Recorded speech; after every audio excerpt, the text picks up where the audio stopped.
Hello, I'm Marc Sumner, host of the Channel Chat podcast show, and today I have the pleasure of TJ Sloane, the MD of Telev8, in the studio. How are we doing, TJ? I'm really well, thank you. Thank you for inviting me in today. Good to see you. Thank you for coming in. In fact, the last time we saw each other was last Thursday, wasn't it? The Reseller Awards. It went quick. And I will tell the listeners, I actually accidentally spilt wine over, was it the co-founder or your partner? My business partner, Paul Donnelly. He had an adorned white shirt, which would have been fun to have seen how he got rid of that in the toilet. But it came out sparkling white. He did a good job. He said he's going to send you the dry cleaning. Is he? No, he bumped into me, but I will take the blame for it. TJ, thanks for coming into the studio. In fact, there's two reasons I wanted to get you in. One was we've never had a lead generation company on the show, and two, I get loads of people saying to me, I've got loads of emails from lead gen people and I don't like lead gen companies. And normally I don't get, because I'm a recruitment company, we get more backlash than most. I'm thinking, actually, I've got someone who can share the pain. But before I go into it, why you actually started a lead gen company, I normally go through someone's background and try and find out a bit of dirt about them. And then I thought, I found out that you originally wanted to be a dancer. So tell the listeners how this started, because this career has now gone into IT, but you originally wanted to be a dancer. Yeah, it was very colourful. So I was actually a very shy child, believe it or not. Not. And so at 5 years old, my mum and dad took me to dance classes. I think I'd seen Saturday Night Fever or something crazy like that. And I took to it like a duck to water. And so when I was doing my career options at school, the teachers couldn't be bothered with me. They were like, she's going to be a dancer. We don't need to see what she wants to do for her options. Let her crack on. And I did my dancing exams. I became a dance teacher in ballroom and Latin. I did freestyle. The young lady, funny enough, who was on Britain's Got Talent, one of my peer dancers, is her choreographer. So, wow. We did it in a really big way. And then injury struck. And my old man, I come from a typical blue collar background. My mum was a matron, my dad worked in the steelworks, my granddad was a coal miner.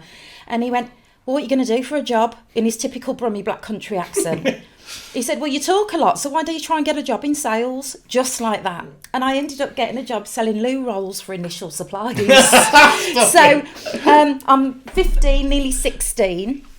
The commission was 700 quid a month commission. When my basic was about £7,000, but the commission was 700 quid. I was like, really I'm being paid for selling Mundlicker toilet rolls and pineapple urinal blocks.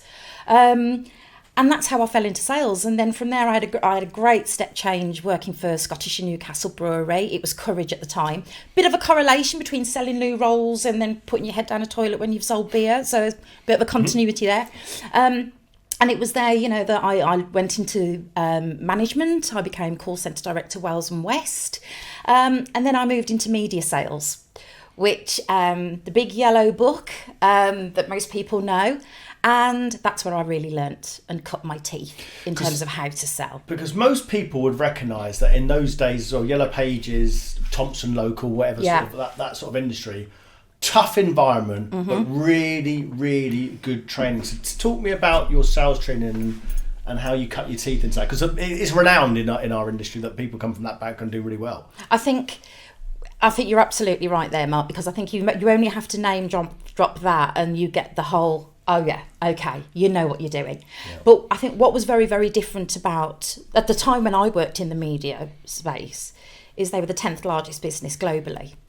And their methodology was very, very different to the way that I'd sold in other roles, which sadly, some of the way that I think people still sell today, not necessarily in the IT space, but in various other spaces, still sell the old way, which is, some people call it spray and pray. I call it a bit of a scattergun as opposed to a sniper. The training you get in media, it uses a lot of psychology. It's all about understanding a customer's buying motives.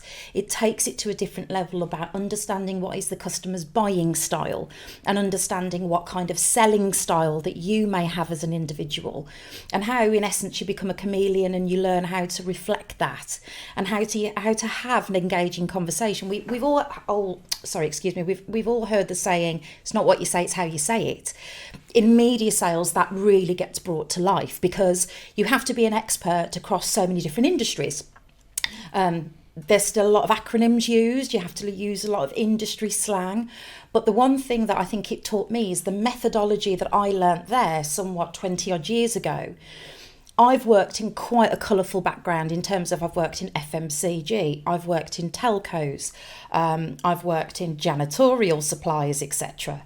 But that methodology has never changed in any role that I've gone into, and I've always been quite successful, touch wood. So what I think that teaches me is that actually you can train a product and a service, you've just got to get your methodology right.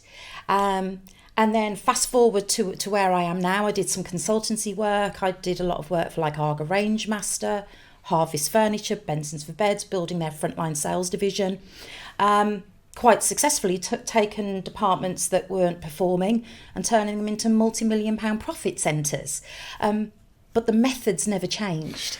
So let's talk about that method, TJ, because we mentioned and we discussed over lunch, in those days, Yellow Pages and Thompson, you could put an advert out there and it wasn't just an advert, you were collecting data. And I said to you about SEO.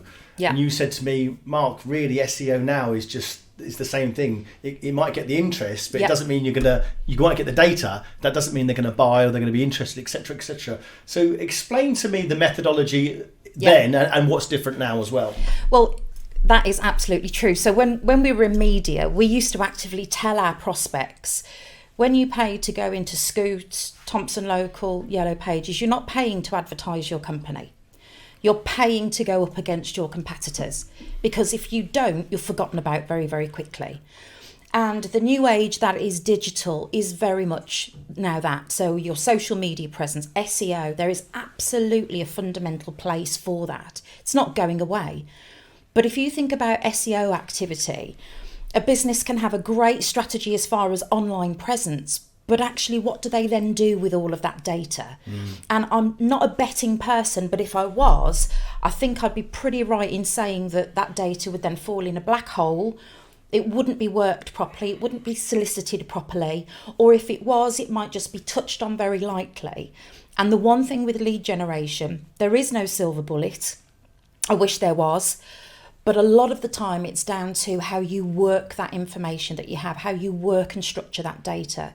For example, some statistics that came out from HubSpot, funny enough, that even from the point of engaging a decision maker contact, you still have up to 6 to 8 further calls to keep that engagement and get them over the line. Most people would fall after call 1 and 2 and think that they weren't bothered, it's not worth following through. And so I think that's really, really key, is that you can have a great SEO digital strategy, but there's still a key requirement at the back end to do what I call the grunt work. People still buy off people. It's still about having those conversations and having that level of engagement. But digital is very much just replacing the old world of paper, and you're advertising your business to go up against your competitors. Never lose sight of that. So if